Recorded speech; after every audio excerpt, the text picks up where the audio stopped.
सुनेत्रा पवार यांना उपमुख्यमंत्री म्हणून राष्ट्रवादी काँग्रेस पक्षाने प्रेझेंट केले जात आहे.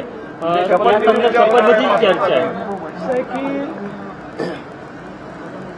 कुठलाही निर्णय जो काही घ्यायचा असेल तो राष्ट्रवादी काँग्रेस पक्ष घेईल आणि राष्ट्रवादी काँग्रेस पक्ष जो निर्णय घेईल त्याच्या पाठीशी आम्ही उभे राहू, सरकार म्हणून आणि भारतीय जनता पार्टी. त्यामुळे मी आत्ता आपल्याला एवढंच सांगू शकतो की अजितदादांचं कुटुंब असेल किंवा राष्ट्रवादी काँग्रेस पक्ष असेल याच्या पाठीशी आम्ही पूर्णपणे उभे आहोत.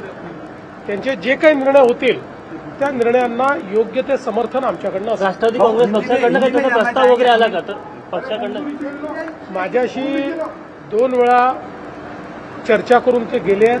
त्या चर्चेमध्ये त्यांनी त्यांची काय कार्यपद्धती आहे, काय काय ऑप्शन्स आहेत या संदर्भात त्यांनी चर्चा केलेली आहे.